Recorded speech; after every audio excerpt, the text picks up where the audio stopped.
아침에 출근하기 싫은 몸을 겨우겨우 이끌고 회사에 도착해서 메일함을 열었는데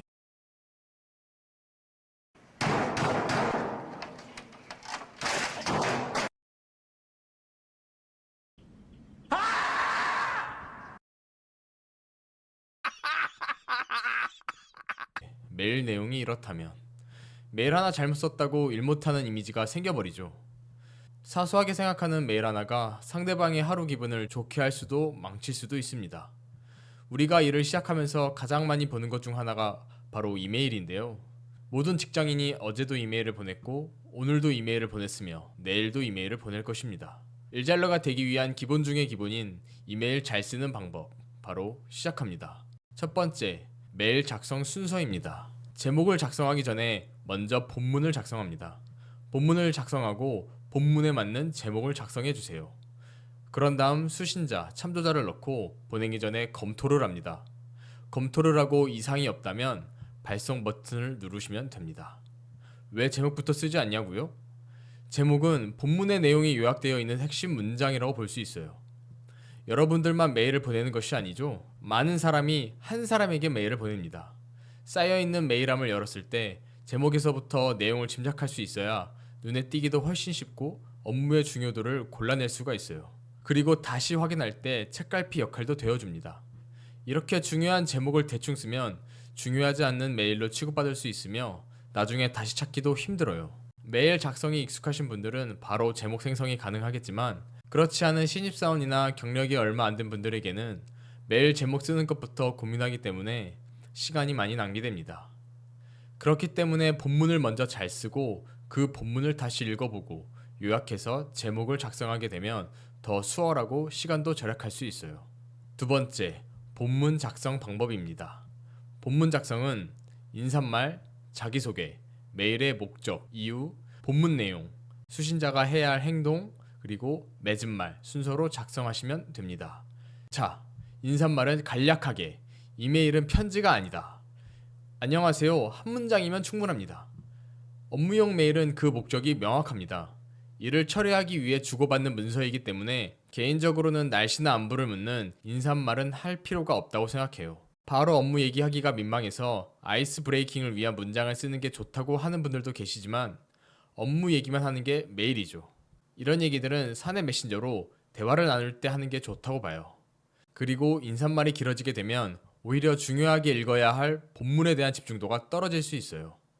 그래도 꼭 인사말을 쓰고 싶다면 메일의 시작보다는 끝에 주말 잘 보내세요, 좋은 하루 되세요, 새해 복 많이 받으세요 등처럼 가벼운 인사말을 남기는 것이 좋습니다.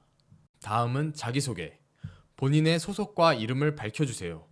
인사를 했다면 이어서 간단하게 자기소개를 합니다. 외부용이라면 소속 회사 이름, 사내용이라면 부서 이름만 쓰면 됩니다. 자, 인사와 자기소개를 했다면 본격적으로 메일 내용을 쓸 차례입니다. 모든 메일에는 목적이 있습니다. 먼저 메일의 목적을 간단하게 요약해서 써주세요. 이렇게 메일의 목적을 미리 말해주면 수신자는 주요 내용을 어느 정도 이해하고 본문을 읽기 때문에 메일 내용에 대한 이해가 쉬워집니다. 만약 어떤 프로젝트의 진행 과정과 성과를 공유하는 메일이라면 현재 진행 상태와 결론을 상단에 작성하여 이 글만 읽더라도 전체적인 내용을 쉽게 파악할 수 있게 하고 하단 부분에는 구체적인 자료나 근거들을 적어 놓아 필요에 따라 골라 읽어볼 수 있게 하는 것이 좋습니다. 이제 본격적으로 본문으로 넘어갑니다. 본문 내용은 예의를 갖춰서 정중한 문체로 명확하게 목적을 전달하는 것이 중요합니다.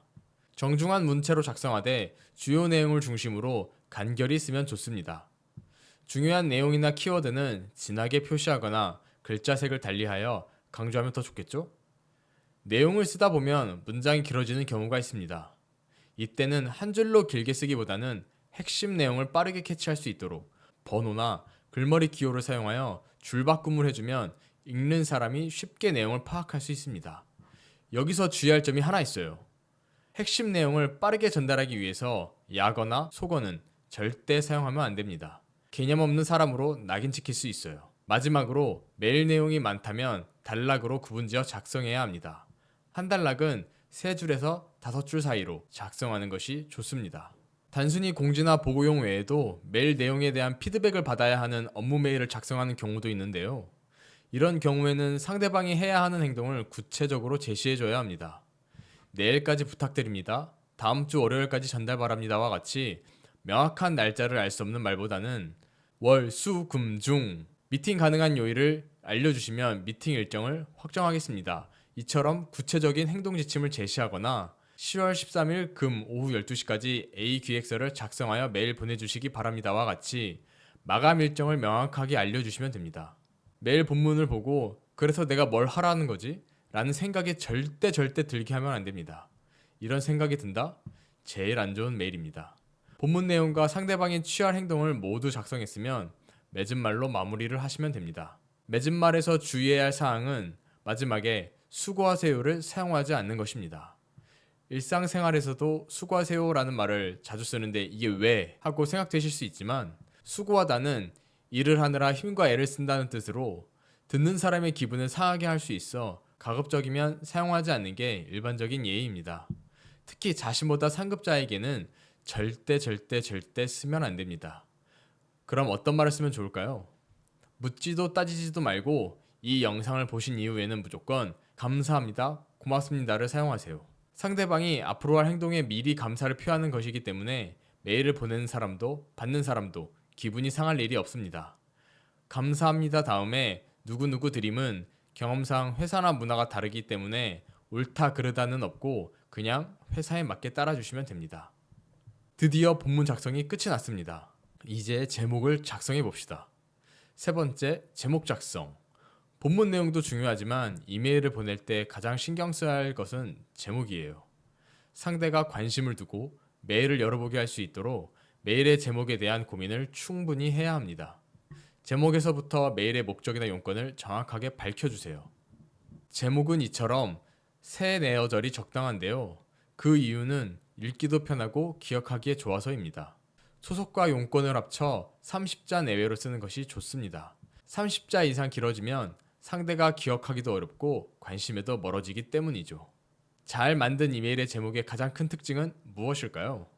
바로 제목을 작성할 때 대괄호를 활용하여 말머리를 제목 가장 앞에 적는 것입니다. 그럼 제목을 업그레이드 해볼까요? 이렇게 말머리를 작성하면 이메일의 핵심이 무엇인지 단번에 파악할 수 있어요. 외부용이라면 말머리에 회사명을 넣어 메일의 출처를 바로 알 수 있도록 하는 것이 효과적입니다. 자, 드디어 메일 작성이 끝났습니다. 본문도 잘 썼고 제목도 잘 썼다면 수신자와 참조자를 넣을 차례입니다. 수신자는 말 그대로 내가 쓰는 메일을 받는 사람입니다. 즉, 해당 메일을 읽고 어떤 행동을 해야 하는 사람 또는 직접적인 커뮤니케이션을 하는 사람을 넣어야 합니다. 참조는 직접적인 담당자는 아니지만 해당 업무에 대해 보고받아야 하는 상급자나 의견을 줄 수 있는 사람 또는 연관된 업무를 맡고 있는 사람을 참조에 넣습니다. 쉽게 말하면 참조에 포함된 사람은 이메일의 내용을 알아둬야 하지만 답장을 주고받을 필요는 없는 사람이에요. 수신자나 참조자가 여러 명이라면 직급 순으로 넣는 게 좋습니다. 직급이 동일하다면 상관없어요. 본문 작성 완료, 제목 작성 완료, 수신자, 참조자까지 넣었다면 오타가 없는지 반드시 한 번 더 검토하세요. 수신자, 참조자도 다른 부서의 동명이인이 아닌지 꼭 한 번 더 체크가 필요합니다. 모든 체크가 끝나셨다면 이제 발송 버튼을 누르시면 됩니다. 지금까지 내용을 종합해서 잘못된 메일을 같이 수정해 볼까요?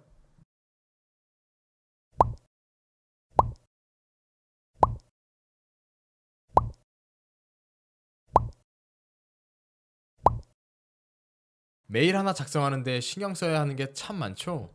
저도 메일을 잘 못 쓰던 시절에는 시간도 오래 걸릴 뿐만 아니라 보내기 전에 꼭 사수님한테 검토를 받고 OK가 떨어져야 보낼 수 있었습니다. 숙제 검사 맞는 것처럼 메일을 쓰고 검토받을 때는 자괴감이 들었었어요. 하지만 나중에는 오히려 사수님이 저한테 메일을 쓰라고 하시더라고요. 여러분들도 처음에는 익숙하지 않아서 시간이 많이 걸리실 수 있어요. 메일은 소통의 기본인 만큼 읽는 사람을 생각하는 마음으로 쓰신다면 어느새 일잘러가 돼 있으실 겁니다. 오늘 제가 알려드린 내용은 붕어빵 틀과 같은 거예요. 붕어빵 틀은 동일하지만 안에 어떤 내용물을 넣을지, 어떤 반죽을 쓸지는 상황에 맞게 응용을 하시면 됩니다. 모든 일잘러가 되어서 연봉을 올려봅시다. 영상 내용이 유익하셨다면 구독, 좋아요, 알람 설정 부탁드립니다. 다음 영상으로 찾아뵙겠습니다. 감사합니다.